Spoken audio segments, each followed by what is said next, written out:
Saan po yung bahay ninyo nung ipinanganak kayo? Your Honor, hindi ko na po alam. So, saang homeschool provider naka-connect yung teacher ninyo? Your Honor, hindi ko na po maalala po yung pangalan. Okay, medyo nalalabuan ako ng konti sa ganyan. Ngayon, Mayor, napag-alaman din po namin na delayed yung inyong registration of birth. Ilang taon na po kayo nung na-register yung inyong birth? Your Honor, hindi ko pa lang po siya masyado maalala po ngayon. Okay lang, check ko po. Oo, please inform us during the hearing. At bakit po delay yung pag-register ng birth nyo? Sa pagkaalam po kasi namin, and I would request yung confirmation ninyo during the hearing, 17 years old na po kayo nung i-register yung inyong birth.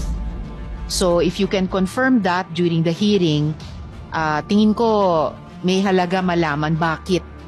Kung tama yung impormasyon namin, bakit at 17 pa lamang ni-register yung birth ninyo?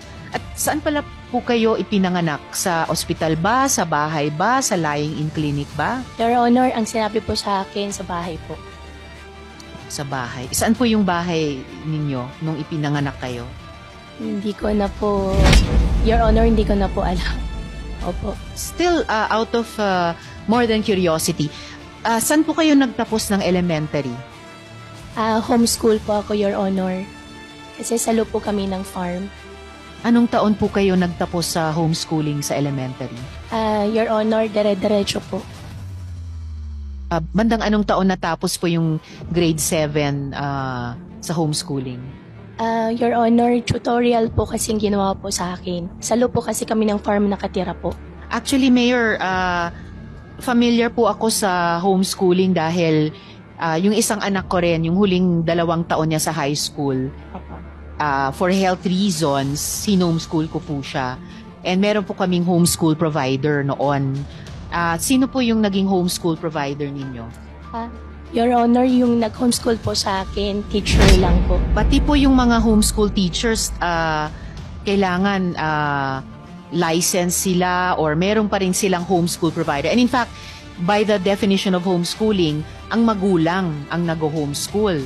So teacher nyo po ba o yung ama ninyo ang nag-homeschool sa inyo? Meron din po akong teacher po, Your Honor. So saang homeschool provider naka-connect yung teacher ninyo? Your Honor, hindi ko na po maalala po yung pangalan po. Ang maalala ko lang po yung pangalan po ng teacher ko po. If you could submit to the committee yung pangalan ng teacher ninyo, and during the hearing, ma-recall pa rin at masabi sa amin sino yung homeschool provider ninyo. Your Honor, ang teacher ko po si Teacher Rubilin. Teacher Rubilin. Opo. Saan naman, pagkatapos ng homeschooling, kung nakuha po yung grades nyo sa homeschool provider, tulad nung ginawa namin nung aking anak, para makapag-high school naman siya, saan naman po kayo nag-high school?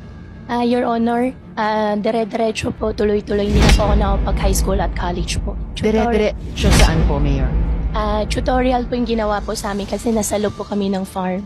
Okay, pero nagtapos kayo ng high school? Ang binigay lang po sa amin po na pinaka-libro po is si Teacher Rubilin na po.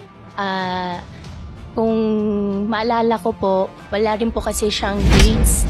Andun lang po siya sa amin everyday po na after po ng work, siya po yung nagtuturo po sa akin. Kinilala ba ng DepEd yung pagtapos nyo sa high school sa pag-tutor ni Teacher Rubilin? Your Honor, hindi ko po alam. Ever since po, si Teacher Rubilin lang po yung nagturo po sa akin. Pero nung nagtapos kayo sa high school, may diploma kayo? Wala po. Or ano pong dokumento na hawak ninyo bilang katibayan ninyo na like any learner na may karapatan na may, kung hindi diploma, dokumentong formal na nagsasabing na comply po ninyo na earn nyo yung competencies sa high school?